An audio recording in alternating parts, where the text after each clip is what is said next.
그리스도의 몸 지체로서 새로운 신분이 되었다 하는 이런 말씀. 지난주에도 지체에 대해서, 은사에 대해서 얘기를 했습니다. 그죠? 이런 의미가 있어요. 그 다음에 그 뒤에 보면 주 안에서 행하라. 여러분 잘 아시다시피 행함이 없는 믿음은 죽은 믿음이라 하는 그런 얘기가 있어요. 그리스도께서 성령을 통해서 모든 성도들에게 거하시며 내주하시는 그 그리스도와 연합하는 가운데 행하는 삶을 살아야 된다 하는 이런 말씀이에요. 그리스도를 주로 받아들이고 사는 사람의 행동을 말하면서 계속 이거는 지속적, 한번 받아도 끝나는 것이 아니라 계속 지속적. 주님이 나와 함께, 정말 그분 신성 자체가 나와 함께 사는 그런 삶을 살아야 된다. 계속해서 살아가라. 이런 목회자들이 많이 예화를 많이 들죠. 의사가 감기 들었다고 처방을 하면 가서 감기약을 받아서 먹어야 그 병이 낫듯이 그 약을 안 받으면 아무런 의미가 없다 하는 그런 얘기랑 마찬가지입니다. 행함이 있습니다. 기독교 신앙은요, 아는 것, 물론 성경 공부를 하고 성경 말씀이 무엇인지 아는 것도 굉장히 중요합니다. 그렇지만 아는 것을 행하는 것도 같이 있어요. 행함이 없는 믿음은 죽은 믿음 하니까 같이 행해야 된다. 그 다음에 오늘 7절에 보면요, 참 재미있는 사도 바울이 말씀을 합니다. 그 안에 뿌리를 박으며 세움을 받아 교훈을 받는 대로 믿음이 굳게 서서 감사함을 넘치게 하라. 오늘 사도 바울이 몇 가지 비유를 듭니다. 그죠? 이 비유가 뭐냐? 식물처럼, 식물이 뿌리를 땅에다가 내리듯이 식물처럼 땅에 뿌리를 내리라. 그 다음에 건물처럼 단단하게 세워지라. 우리 건물, 지진이 와도 안 넘어질 정도로 단단하게 세워지라 그러고, 그 다음에 또 한 가지. 법적인 문서, 우리가 무슨, 계약하고 뭐 할 때, 집도 계약할 때 법적으로 문서를 쓰면 그게 굉장히 큰 효력을 발생합니다. 그죠? 안 될 때는 법적으로 고소를 할 수 있고, 그 법적인 문서처럼 확보해야 된다. 그러니까. 믿음이. 이렇게. 그 다음에 또 한 가지는 감사함이 있어야 된다. 자, 이런 말씀을 하는데 한 가지 우리가 한번 알아보죠. 그리스도인의, 그리스도 안에서 뿌리를 박는 삶을 살아요. 어디다가 뿌리를 내리냐? 예수님 안에 뿌리를 내려. 물론 나와 함께 거락하는 자, 그 말씀하고 똑같죠. 식물을 통해서 내리듯이 영양분을 식물 뿌리를 통해서 받아들이죠. 예수님을 통해서 우리가 영양분을 받은 말씀을 받고 모든 교훈을 받아서 행해야 된다 하는 거죠. 이런 그리스도의 생명력, 식물이 그 생명력은 뿌리를 통해서 영양분을 받아들이듯이 우리들은 그리스도에 있는 생명력을 받아들이는 삶을 살아야 된다 하는 이 말씀을 지금 하고 있습니다. 그 다음에 또 한 가지는 세움을 받았다. 지금 현재도 세움을 계속적으로 받아 나가야 된다. 한번 딱 세우고 끝나는 것이 아니라 계속 든든하게 세워갈 수 있도록 받아들여야 된다. 건물에 든든히 서 있는 것처럼 박혀 있어요. 박힘을 받아야 된다. 일본 다른 정확하게 말하면 이제 박힘을 받아야 한다. 박혀 있어야 한다. 이제 이 말이에요. 그러니까 그리스도인들의 삶은 먼저 그리스도를 받아들여야 하고 그 후에 계속해서 그리스도의 도움을 받아야 한다. 이게 이제 충만한 삶이라 그런 얘기도 하죠. 그 다음에 믿음에 굳게 서야 한다. 이 믿음이 확고해져야, 강해져야 된다. 계속적인 우리가 왜 믿음이 자라나야 된다 하는 그 말도 합니다. 성경에 말한 그 말하고 마찬가지입니다. 그 다음에 교훈을 받은 대로 하는 말씀이 있죠. 어떤 거짓 교훈에 대해서 흔들리지 않도록. 1세기 그 당시에는 정말 거짓 교사들이 참 많았습니다. 그리스도의 복음보다도 다른 복음을 가지고 이것이 저거라고 참 많았습니다. 그렇게 흔들리지 않기 위해서 세움을 확고하게 있어야 된다. 그 다음에 감사함은 여러분 잘 아시다시피 예수님을 내가 구원받은 게 얼마나 감사한지 그걸 깨닫고 기쁨으로 행함. 그것이 이 감사의 특징은 우리가 크리스찬의 특징입니다. 그죠? 그래서 이거 볼 때 우리가 이런 그리스도를 얼마나 신뢰하고 있는가. 매일매일 삶 속에서 세상에서 6일간 살지만은 그 살면서 내가 얼마나 이런 예수님을 우리가 믿고 살아가는가 하는 것을 저희들에게 알려주고 있습니다. 나의 삶을 그분께 맡기고 나의 모든 뜻을 그분께 맡기는 삶. 그분과 그분의 삶, 그분의 교훈을 통해 배우도록 맨날 성장하는 그런 삶. 우리 안에 계시는 이 성령님이요. 그 능력, 내 안에 성령님이 계신다 하는 것은 하나님이 계신다 하는 그 능력을 우리가 깨닫고 그대로 행하는 삶을 살아야 된다 하는 그 말씀입니다. 그 다음에 8절에 보면 이제 거짓 이단에 대한 얘기가 나와요. 제가 조금 전에 말씀을 드렸지만 많은 이단들이 나왔는데 이단들의 술책에 사로잡히지 말라 하는 말이 있어요. 이 말은 납치당하지 말라 하는 거예요. 이단들은 우리를 납치를 한다 하는 이런 의미가 포함돼요. 사로잡아가서 그냥 사로잡아가 버린다. 그 다음에 철학과 대한 헛된 속임수라 그런 말이 나오는데 철학이 잘못됐다는 얘기를 하는 게 아닙니다. 그 이성적인 지식, 인간적인 그 지식과 사람들의 전통으로 우리들을 사로잡아간다. 왜? 일본도 보면 참 그 이치를 잘 따져. 이거는 세상이 살아가는데, 이거는 애들한테 교육할 때, 이거는 이러니까 네가 이렇게 행동해야 된다 하면서 이 이치를 설명을 해요. 이단들이요, 철학들이 이렇게 우리를 꼬임을 받는다니까요. 세상은, 야, 이러니까 이렇게 그대로 이렇게 살아가야 된다. 이거를 통해서 우리 그리스도인의 믿음까지도 빼앗아가 버릴 수가 있다 하는 그것을 조심해라 하는 것을 우리들에게 알려주고 있습니다. 거기 보면 사탄의 계략일 수가 있다는 거죠. 인간이 모든 종교를, 인간이 만든 모든 종교는 절대로 진리로 인도할 수가 없습니다. 우리가 너무나 잘 아는 말씀, 진리는 그리스도 안에서 보화로 감춰져가 있다고 제가 한번 설교를 한번 한 적이 있습니다. 그것을 알기 위해서는 믿음이 있어야 된다. 믿음의 눈이 있어야 그 감춰진 것을 열어서 볼 수가 있다. 그거를 또 알려줍니다. 그 다음에 오늘 말씀을 읽으면서 여러분이 어떻게 느꼈는지 모르지만은 9절부터 13절까지 보면 그 안에 그와 함께 하는 말이 계속 나와요. 한 3번, 4번. 9절에도 그 안에 신성. 너희도 그 안에서 충만하여. 그 다음에 11절에 또 그 안에서 너희가 손을, 그 다음에 12절에도 보면 마지막 믿음으로 말미암아 그 안에 함께 일으킴을 받고 13절에 보면은 하나님이 그와 함께 살아. 안에 그와 함께 그와 쭉 계속해서 예수 그리스도를 지금 말씀을 하고 있습니다. 신성인 하나님이 인간의 몸 안에 사신다. 이 성령님 물론 여러분 하나님이시라 하는 걸 잘 아셔야 되고 그러다 보면 우리가 이상하게 성부 하나님하고 성자 하나님, 성령 하나님을 따로 생각할 때가 있어요. 삼위일체라 하는 말 여러분 잘 아시죠? 우리 마음속에 계신 성령 운동한다고 막 자기 마음대로 성령 하나님이라니까 성령 하나님. 이 하나님을 따로 생각하는 거예요. 삼위일체 하나님. 역할만 조금 다를 뿐이지 같이 계시는 거예요. 하나님도 같이 계시는 거예요. 성령 하나님 속에. 하나님이라 하는 것을 여러분 정말 하나님이 나와 함께 사신다 하는 것을 기억을 해요. 그 다음에 철학에 대한 나오고 초등문학이라 하는 말이 나오는데 하나님의 말씀이 최고의 문학이라. 우리 인간의 철학, 인간이 머리적으로 하는 그 세상의 문학은 아직도 초등학교예요. 낮은 문학이에요. 최고의 큰 학문은 그리스도야. 말씀이라 하나님의 말씀이 최고의 큰 학문이라 하는 것을 한 가지 예를 들면 여러분 잘 아시다시피 창세기에 보면은 노아의 방주의 얘기가 나옵니다. 근데 온 세상 사람들은 세상의 그 철학이라 세상 자기 생각으로 삽니다. 근데 노아와 그 가족들은 혼자서 산 위에서 몇 년 동안 배를 만드는 줄 알아요? 120년이야. 여러분 생각 한번 해보세요. 다른 사람 밑에서 잘 먹고 얼씨고 잘 사는데 혼자서 산 꼭대기에서 120년 동안 노아 방주를 만들었어.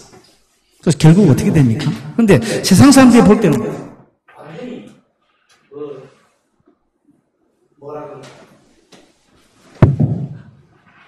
이상한 사람으로 생각 안 했겠어요? 저기 최고의 문학이라고 생각했겠어요? 근데 노아는 그걸 믿고 나중에 어떻게 됐습니까? 그게 최고의 문학인지 딱 깨닫지 않습니까? 그거랑 마찬가지입니다. 하나님의 말씀이 최고의 문학이라 하는 것을, 학문이라 하는 것을 여러분 아셔야 됩니다.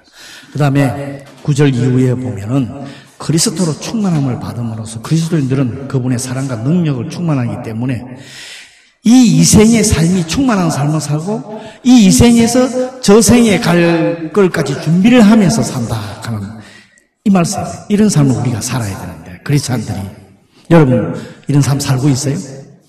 지금 저 생을 위해서 열심히 준비하고 살아가는 삶입니까? 어떻습니까? 이 세상에서 지금 살기 힘들어서 거기에 대한 것만 열심히 지금 하다가 지칩니까? 우리들에게 참 좋은 교훈을 주고 있습니다. 그죠? 우리의 삶이 어떤 삶이라는 거. 우리는 가끔요, 무언가 영적으로 부족하다. 뭔가 내가 영적으로 채워지지 않는다고 이렇게 느낄 때가 있어요. 저도 있어요. 집사님도 있다고 저한테 한번 얘기한 적도 있어요. 뭔가 채워지지가 않아. 그러다 보면 시선을 어디로 돌리면 목사님 말씀이 별로 시원찮나? 나의 기도가 부족하나? 아니면 찬양이 부족하나? 이렇게 생각들을 해요. 뭐 때문에 이게 내가 이상하게 영적인 것이 채워지지 않느냐 느낄 때 여러분도 있을 거예요. 모르겠습니다만. 뭐 때문일까요, 여러분? 성령님은 우리 마음속에 계신 하나님은 항상 우리를 채워주시기를 원하시는 분이에요. 그거 볼 때 그럼 다른 곳에서 찾으면 절대 안 됩니다. 목사도 그럴 때는 먼저 주님 앞에 무릎을 꿇고 내 자신을 보라고. 내가 잘못된 거지. 내가 못 채운 거지. 다른 데로 눈을 돌리시면 절대 안 됩니다. 내가 찾아야 합니다. 그때는 무슨 위험을 무릅쓰고 도전할 일이 생기면 도전을 하세요. 이게 실패하면 어떡하나 생각하지 말고 도전을, 뭔가가 비일 때는 그런 뭔가 있을 겁니다. 도전을 한번 하세요. 그러면 하나님께서 인도해 주십니다. 그 다음에 간대하게 한번 베풀어 보세요. 내가 무슨 베풀어야 할 일에 못 베풀고 있는가 하는 것을 한번 생각을 한번 해보세요. 그러면 하나님이 그 부분을 채워주십니다. 그 다음에 사랑. 내가 정말 가족을, 내 가족을, 내 주위의 이웃을, 내 하나님을 사랑하지 못하고 있지 않나. 사랑이 부족할 때 이런 채워지지 않는 것을 느낀다고 그래요. 그러면 사랑할 수 있는 능력을 하나님 채워주십니다. 그 다음에 할 수 있다 하는 한번 믿음을 가지고 한번 해보라고 그래요. 내가 이거 실패하면 어떡하냐, 이거 아닐 텐데, 이래 하지 말고, 이상히 마음이 비워지고 있고, 뭔가가 채워지지 않을 때는 할 수 있다는 믿음을 가지고 자주 말하라고 그래요. 그리고 행동으로 옮기라고 그래요. 그러면 하나님이 놀라운 것으로 채워준다고 그래요. 그것을 이루어준다고 그래요. 그래서 체험을 받는다고 그래요. 그런 우리가 되시기를 바랍니다. 그 다음에 11절부터 보면 이제 그리스도의 할례가 나오고, 육의 할례, 할례, 여러분, 유대인들은 남자가 태어나면 8일 만에 할례를 받습니다. 육의 할례를. 그거는 하나님과의 맺은 언약의 표시로 육적인 할례를 받았어요. 예수님도 할례를 받으셨습니다. 이것은 죄의 옛 생활을 끊어버리고 이제 마음으로 정결케 하여 하나님에 대한 헌신을 상징하는 것입니다. 그런데 유대인들은 육적인 할례만 생각을 했었죠. 그 신명기에 10장 16절에 나오고 에레미야서 4장 4절, 에스겔서 44장 7절에 보면 할례에 대해서, 육적인 할례에 대해서 나옵니다. 나중에 찾아보시고요. 그런데 오늘 이 사도 바울이 말하는 것은 예수 그리스도의 십자가 죽음으로 인해서 우리 하나님이 백성이라는 것을 증명하는 그 육체적 할례는 더 이상 필요 없다는 거예요. 예수님의 십자가의 사건으로 인해서 그런 육체적인 할례는 더 필요 없다는 거예요. 죄악의 본성을 버리는 이런 육적인 일이 아니라, 우리가 죄를 짓고 죄를 그 본성, 나의 본성을 버리는 것은 그 육적인 게 아니라 영적이라고 해요. 그러면서 예수님께서 정말 그 예수님을 믿음으로 인해서 우리가 죄사함 받는다 하는 게 이 말씀이에요. 그게 필요 없다는 거예요. 예수님이 이 땅에서 태어나셔서 8일째 할례를 받음으로 인해서 우리가 영적인 그 할례를 아니라, 예수님이 나중에 33년 조금 더 사시다가 십자가에 돌아가시는 그 순간에 우리가 이 영적인 할례를 받아야 된다 하면서 이제 이루신 거예요. 우리 예수님이요. 그것입니다. 그 다음에 자, 그 뒤에 보면 침례에 대해서 여러분 너무나 잘 아십니다. 장로교회 다른 교회에서는 세례라고도 얘기를 하는데요. 저는 이제 한 가지 침례교회 목사니까 침례를 참 저는 또 이렇게 감사하게 생각하며 살아가고 있습니다. 침례를 받는 것은 여러분 잘 아시다시피 예수님과 함께 합해진다. 그런 죽으심과 함께 합한다. 물속에 들어갈 때는 예수님과 같이 죽음의 장사를 경험을 하고 올라올 때 우리의 부활, 예수님이 부활하신 것처럼 너무나 침례를 받을 때 많이들 목사님들이 이 말씀을 씁니다. 물속의 잠김으로 인해서 제약된 내 생활 방식이 그리스도와 함께 죽게 되고 장사되고 물속에서 나오는 것으로 새로운 삶, 새로운 부활을 상징을 합니다. 이것은 또 미래에 내 육체가 부활한다 그런 고백이기도 합니다. 그리스도를 믿기 전에는 우리 본성은 너무나 악했어요. 그죠? 죄인이라 하는 것을. 그러나 믿고 난 후에는 새로운 본성을 우리가 소유하게 됩니다. 그래서 여러분, 죄에서 오늘 지금 침례랑 할례랑 쭉 위에서부터 지금 말씀하고 있죠? 뭐냐? 우리의 믿음 생활이 자유함이 있어요. 진리가 너희를 자유케 한다 하는 말이 있죠. 예수님이 우리를 자유케 한다는 거예요. 예수님을 믿음으로써 우리는 자유함을 얻어야 돼요. 근데 아까 제가 제일 처음에 말씀드렸지만 예배에 올 때 이런 자유함, 기쁨이 있어야 돼. 즐거움이 있어야 돼. 혹시 내가 예배를 안 가면 뭘 어떻게 할까? 그것보다도 정말 이런 자유함을 가진 신앙생활을 우리가 가져야 됩니다. 그 다음에 이제 뒤에 아까 전에 말씀드렸지만은 14절 15절에 보면은 율법에 대한 여기 제일 기록한 문서락하는 말이 조금 무슨 정서락하는 말이 나오고 법조문이락하는 말씀이 나와요. 이게 무슨 말인가? 14절하고 15절을 제가 한번 읽어보죠. 14절 우리를 거스르고 불리하게 하는 법조문을 쓴 정서를 지우고 제하여 버리사 하는 말이 있어요. 그죠? 이 말씀이 뭐냐 그러면 율법을 어기면 죄를 지었다고 이제 예를 들어서 기록하는 문서를 말하는 거예요. 그 문서를 예수님이 십자가에서 돌아가심으로 인해서 그 모든 것이 다 지워져 버렸다. 우리의 죄를 기억하지 않아. 우리가 아파트를 계약한 그 무효다하고 이렇게 찢어버리는 예수님이 십자가에 은혜가 그겁니다. 그 기록을 지워주셨다. 십자가에 그 기록장을 예수님 돌아갔을 때 십자가에 같이 못 박아버렸다. 그러니까 필요가 없다. 그래서 거기에 대한 죄에 대한 죄책감이라는 그걸 갖지 말라는 거예요. 이것이 그리스도의 십자가의 법이라는 거예요. 은혜라는 거예요. 우리가 조건이 하나 있죠? 믿기만 합니다. 그걸 믿어요. 자유함을 얻게 됩니다. 이것을 볼 때 우리 인간이 할 수 있는 것은 아무것도 없어요, 사실은. 그죠? 영적으로 죽은 상태이고 그리스도의 십자가의 복음을 이것을 한 가지 조건 믿기만 하면 됩니다. 로마서 8장 1절에서 2절에 보면 이런 말씀이 있어요. 이제 그리스도 안에서 있는 자에게는 결코 정죄함이 없나니 이는 그리스도 예수 안에 있는 생명의 성령의 법이 죄와 사망의 법 하는 말씀이 나와요. 이 말씀이 그 말씀. 생명의 성령의 법이 죄와 사망의 법에서 너를 해방하였느니라. 자유케 했다. 여러분, 신앙생활이 이렇게 여러분 예수님을 믿는 그 믿음이 엄청히 큰 겁니다. 이것을 아시고 신앙생활 자유하면서 기쁘게 신앙생활 하셔야 됩니다. 그런데 그리스도를 믿어서 구원을 얻는 것이 많은 사람이 너무나 소홀해요. 이것이 그것만 믿기만 하고 다른 거 필요 없이 그냥 무엇을 해야 되겠는데 그냥 믿기만 하면 구원을 얻는다 그러니까 이게 너무 수월한 일처럼 들려. 그래서 그들은 스스로 구원하기 위해서 막 자기가 어떤 일을 행하려고 이게 막 물론 제가 항상 말씀드리죠. 구원받아 감사하며 행하는 거하고 내가 행해야 된다 하는 그 마음하고는 완전히 다릅니다. 그렇게 하다 보면 잘못되기로 빠지게 됩니다. 십자가의 능력을 우리가 깨달아야 됩니다. 오늘 사도 바울이 저희들에게 주는 말씀이 그거예요. 예수님께서 나를 위해서 십자가에 돌아가셨다 하는 그 능력을 우리가 깨달아야 돼요. 그 이치를 우리가 깨달아야 된다. 모든 것을 다 무력화시켰다고 예수님이. 오늘 제일 마지막 절에 보면 통치자들과 권세들, 사탄의 모든 능력을 다 무력화시켰다. 십자가의 죽음으로써. 지금 이 세상에도 우리들 유혹하는 것이 너무나 많습니다.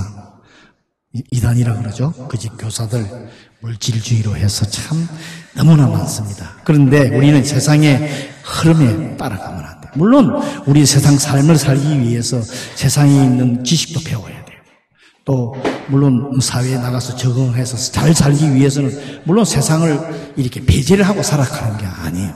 그거가 똑같이 살면서 그 안에서 이런 자유함을 가지고 믿음을 가지고 살아가야 된다는 것이에요. 그리스도의 말씀과 다른 것들을 구분할 수 있는 이 분별력을 가지고 그래서 우리가 말씀 공부도 합니다. 크리스찬에 살면 예수 그리스도를 통해서 죄에서 자유함을 얻었습니다. 여러분, 우리는 죄에 얽매이는 있는 사람들이 합니다. 그렇다고 죄를 안 짓는 건 아니지만은 그 죄에서 고백을 하기만 하면은 그 죄를 오늘에 싹 지워준다는 그 말씀. 그리스도 안에서 우리가 이런 삶을 살 수 있고 또 우리가 항상 이런 삶을 살아갈 수 있는 저와 여러분이 되시기를 기도합니다. 아멘. 감사합니다. 우리 다 같이 오늘